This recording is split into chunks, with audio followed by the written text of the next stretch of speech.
It was a quiet morning in the small suburban neighborhood of Riverton. Birds chirped their harmonious melodies as the sun painted streaks of gold across the horizon. The streets, lined with manicured lawns and white picket fences, seemed like the perfect postcard for an idyllic life. Yet, behind the facade of this serene environment, a shadow loomed, a secret too heavy for any place, no matter how picturesque, to conceal for long. 12-year-old William Hollis adjusted his backpack, his slender frame slightly hunched as he trudged towards school. His untamed mop of brown hair caught the sunlight in a way that almost made it look alive, and his deep, curious eyes scanned everything around him. To any observer, Liam was just another kid, quiet, perhaps a little too much so, but ordinary nonetheless. However, Riverton had its whispers. "That Hollis boy," the neighbors would murmur. "A bit odd, isn't he?" Liam reached the end of his driveway when something made him pause. Across the street, a man was standing unnervingly still, holding a newspaper he clearly wasn't reading. The man wore a tan trench coat and a wide-brimmed hat that shaded most of his face, but Liam could feel the man's eyes fixed on him. It wasn't the first time Liam had seen him. This was the third morning in a row. Liam pretended not to notice and continued walking. His mind buzzed with questions, but his face betrayed nothing. He'd learned long ago to keep his thoughts guarded. Mrs. Carter, the elderly neighbor whose yard was cluttered with garden gnomes, waved at Liam as he passed. Her kind smile barely masked the unease in her eyes. Liam waved back, mechanically. The man in the trench coat had disappeared. At school, Liam's day unfolded like any other. Teachers droned on about equations and history dates. His classmates whispered and passed notes. But Liam felt detached, as though he were watching everything through a foggy window. During recess, while the other kids played tag, Liam sat alone under the oak tree at the edge of the field. He pulled out a small notebook, its pages filled with cryptic scribbles and sketches. He stared at one particular page, a rough drawing of a raven perched on a shattered clock. The bell rang, jolting Liam back to reality. As he packed up his notebook, a voice behind him said, "That's creepy, you know." Liam turned to see Emily Harper, the class chatterbox, peering over his shoulder. "Why do you draw stuff like that?" she asked, her tone caught between curiosity and discomfort. Liam shrugged. "I like ravens." Emily frowned but didn't press further. "Whatever," she said, skipping off to join her friends. Liam watched her leave, then glanced back at his notebook. The raven stared back at him, its beady eyes almost accusatory. He closed the book with a sharp snap. By the time Liam got home, the sun was dipping below the horizon, casting long, eerie shadows across the neighborhood. His mother, a frazzled woman in her late 30s, greeted him with the usual questions. How was school? Did you finish your homework? Her voice carried a forced cheerfulness, as if trying to compensate for the absence of Liam's father, who had left years ago. Liam answered her questions with monosyllables, then retreated to his room. His room was an eclectic mix of chaos and order. On one side, books and papers were stacked haphazardly, while the other side was meticulously organized, with jars of coins, a neatly arranged row of action figures, and a shelf filled with old keys. Liam had a peculiar habit of collecting keys, big ones, small ones, rusted ones. Each one had a story, he believed, even if it was one he had to invent. That evening, as Liam stared at his collection, he felt a chill run down his spine. The man in the trench coat hadn't been at the corner when Liam walked home, but Liam couldn't shake the feeling of being watched. He turned toward the window, expecting to see nothing. Instead, his heart froze. There, across the street, the man was standing under the lamppost. He wasn't moving. He wasn't even pretending to read a newspaper this time. He was just staring. Liam's fingers gripped the windowsill, his breath shallow. The man raised a hand, slowly, deliberately, and pointed directly at Liam. Liam stumbled backward, his mind racing. Was he imagining things? His mother's voice called out from downstairs, but he didn't respond. He crept back to the window, careful to stay out of sight. The man was gone. That night, Liam couldn't sleep. His dreams were fragmented and filled with ominous images, dark alleyways, whispers he couldn't understand, and the ever-present raven from his drawing. When he woke up, drenched in sweat, the clock on his bedside table read 3:17 a.m. He stared at it, the numbers glowing like a sinister beacon in the dark. The following morning, everything felt off-kilter. The air seemed heavier, the light dimmer. As Liam walked to school, he noticed more strange occurrences. A car idling too long at the corner, the way Mrs. Carter's nuns were all turned to face the street as if watching. At school, Emily Harper was absent, which felt wrong for someone who never missed a chance to gossip. During lunch, Liam overheard the teachers whispering about a police presence at Emily's house. He couldn't hear the details, but their hushed tones spoke volumes. By the time Liam returned home, he was on edge. The front door was unlocked, which was unusual. His mother always locked it before leaving for work. "Mom," he called out, stepping inside. Silence. He checked the kitchen, the living room, and finally her bedroom. She wasn't there. Liam's chest tightened. He pulled out his phone and dialed her number. The call went straight to voicemail. That's when he noticed something on the dining table, a folded piece of paper with his name scrawled on it. Hands trembling, he picked it up and unfolded it. The message was short but chilling. Asterisk, asterisk, Hume. Know what you did. Asterisk, asterisk. Liam stared at the note, his mind spiraling. What was going on? He didn't know what he'd done, did he? His thoughts raced back to Emily, to the man in the trench coat, to the raven. His hands clenched into fists. Something was wrong, deeply wrong, and he was at the center of it. The illusion of normalcy that Riverton had so carefully cultivated was cracking, and Liam knew one thing for sure. Whatever was happening, it was far from over. The note weighed heavily in Liam's hands, the words burning into his mind. Asterisk, you know what you did. Asterisk, he read it over and over, searching for hidden meaning, some crack in its facade that might offer clarity. But it was just those 5 words, taunting and accusatory. His mother's absence made the silence in the house almost unbearable. His thoughts spun like a storm, and she left. Was she taken? And by whom? The police arrived at Emily Harper's house later that afternoon. Liam saw their flashing lights through his bedroom window. Unable to resist, he slipped out of the house and joined the small crowd of neighbors gathering on the sidewalk. Whispers rippled through the air, fragmented pieces of a disturbing puzzle. She didn't show up for school, someone muttered. They think something happened to her. Another voice trailed off ominously. Liam's chest tightened. Emily had been the last person to speak to him at school. He thought back to her question about his drawing. Asterisk, that's creepy, you know. Asterisk, what had she meant? Could she have been right? And why had she vanished? His thoughts were interrupted by a tap on his shoulder. Turning, he found himself face to face with Officer Dinning.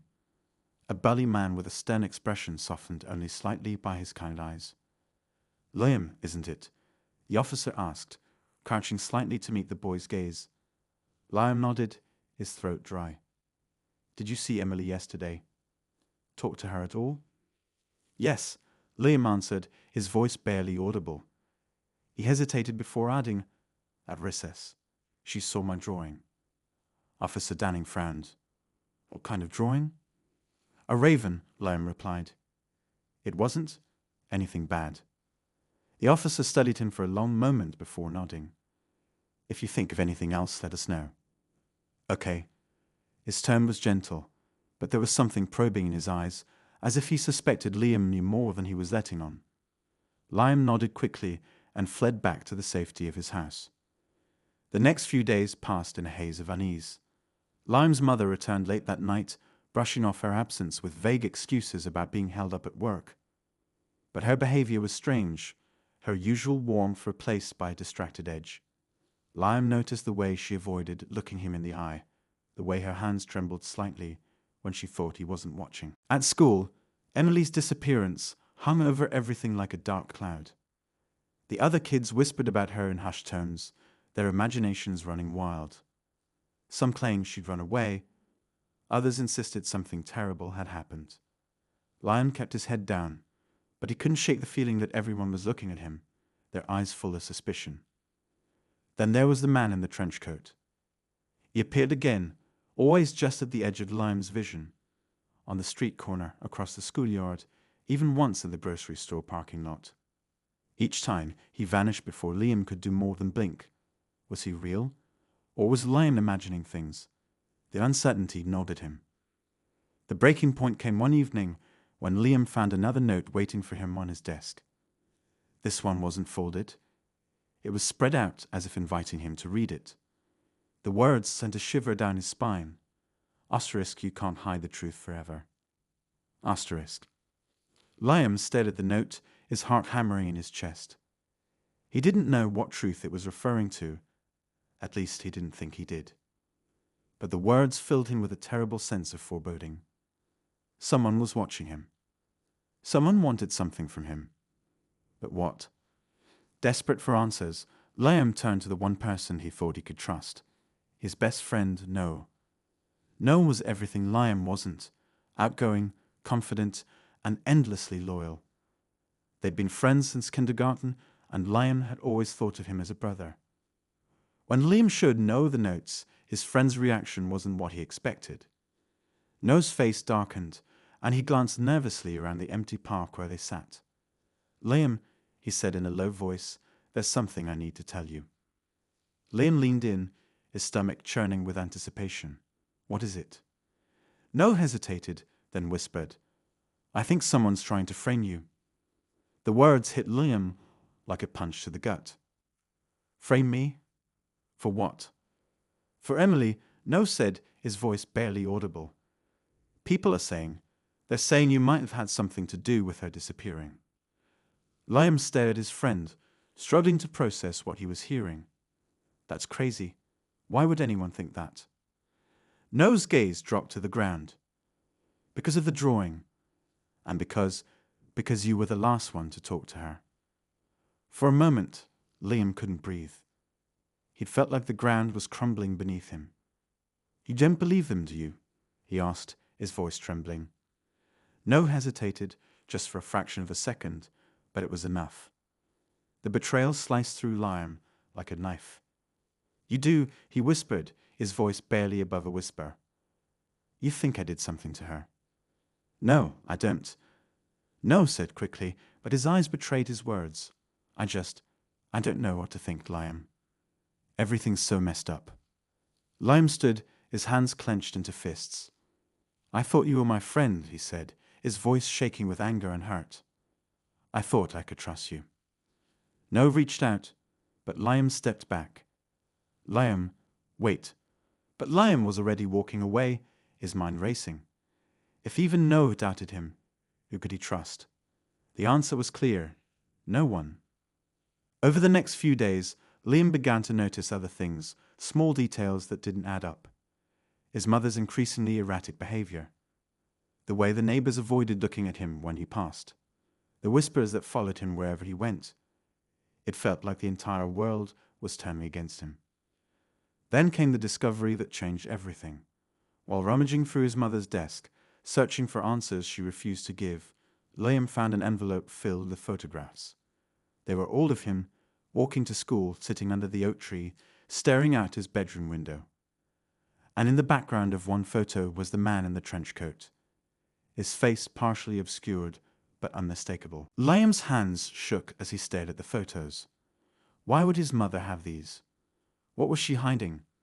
The questions burned in his mind, but he couldn't bring himself to confront her. Not yet. Instead, he took the envelope and hid it under his bed, resolving to figure out the truth on his own. But the more Liam uncovered, the less sense everything made. Contradictory clues seemed to lead nowhere, and every answer only raised more questions. Was the man in the trench coat following him, or protecting him? Was No truly on his side, or was he working against him? And what about Emily? Was she even still alive? The deeper Liam delved into the mystery, the more the lines between truth and lies blurred. He felt like he was trapped in a web of deceit, with no way out, And then, just when he thought things couldn't get worse, the police came knocking at his door. "Liam Hollis," Officer Danning said, his voice grave, "we need to ask you some questions about Emily Harper." Liam's heart sank. He had no idea what he was about to face, but he knew it was only the beginning. The knock on the door echoed through the house, louder and more final than Liam could have imagined. He stood frozen in the hallway, his heart pounding in his chest. His mother's voice called from the kitchen, strained and urgent. "Liam, answer it." Officer Danning stood on the porch, his rain-soaked hat dripping water onto the stoop. Behind him, 2 other officers lingered, their faces grim.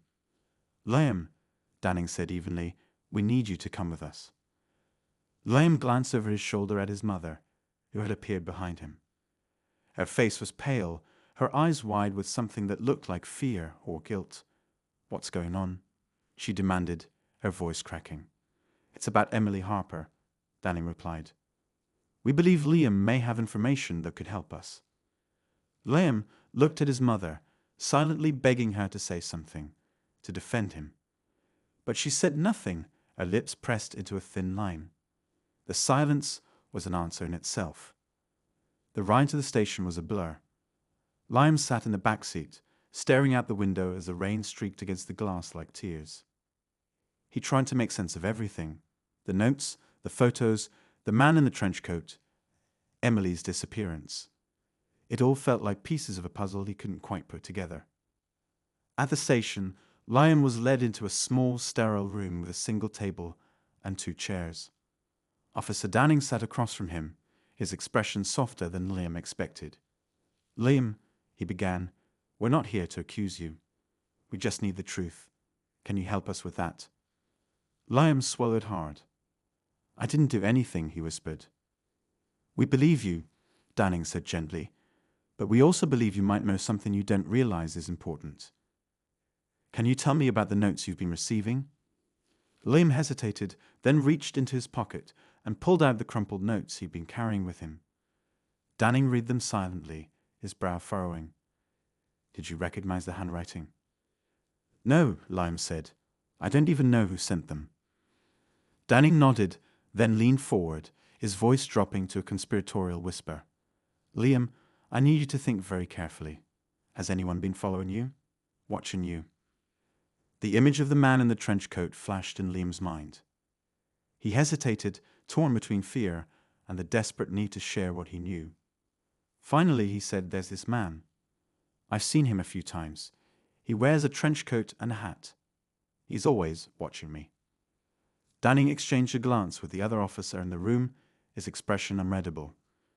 "Liam," he said slowly, "did you know Emily Harper was keeping a journal?" Liam shook his head. "She wrote about you," Danning continued, "about how you were always drawing strange things, about how she thought you were different." Liam's stomach turned. "I didn't do anything to her," he insisted, his voice rising in panic. "I swear." Danning held up a hand to calm him. "I believe you, Liam. But there's something else. Emily's journal mentioned a key. She said you had it. Do you know what she was talking about?" A chill ran down Liam's spine. The keys, his collection.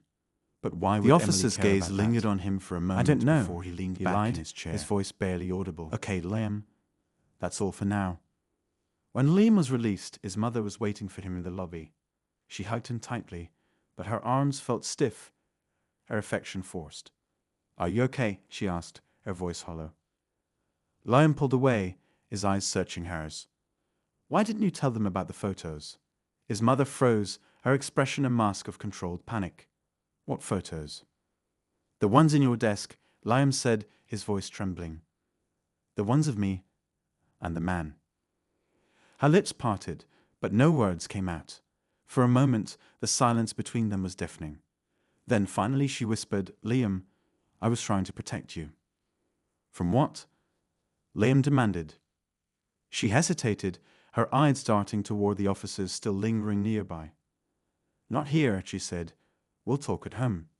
The drive home was suffocating. Liam sat in silence, his mother gripping the steering wheel so tightly her knuckles turned white. When they finally pulled into the driveway, she turned off the car, but didn't move to get out. "I didn't want you to know," she said, her voice shaking. I thought if I kept it from you, it would keep you safe." "Kept what from me?" Liam asked, his patience fraying. "The man in the trench coat," she said. "He's not following you. He's following me." Liam stared at her, his mind reeling. "Why?" "Because of your father," she admitted. He wasn't who you think he was. He was involved in things, dangerous things. And when he left, he didn't just leave us. He left behind enemies. Enemies who think we know something." Liam's breath caught. "What do they think we know?" "A name," his mother said, her voice barely above a whisper. "A name that could ruin them." Before Liam could respond, the sound of glass shattering ripped through the air. They both turned toward the house to see the front window broken, a brick lying on the floor inside. Attached to it was a note. Liam's mother rushed to the door, yanking it open and grabbing the note. She read it quickly, her face draining of color. "We need to leave," she said, her voice shaking. "What does it say?" Liam asked, but she didn't answer. She grabbed his arm, pulling him toward the car. As they sped away from the house, Liam caught a glimpse of the man in the trench coat standing in the shadows, his face illuminated briefly by the headlights. For the first time, Liam saw his eyes, cold, calculating, and filled with something that made his blood run cold. The pieces began to fall into place, but the picture they formed was far darker than Liam could have imagined. The notes, the photos, the journal, it all led back to his father. To a truth his mother had tried desperately to keep hidden. But the truth, Liam realized, was a double-edged sword. And as the rain began to fall again, sharp and icy against the windshield, he couldn't help but wonder if ignorance might have been the kinder lie after all.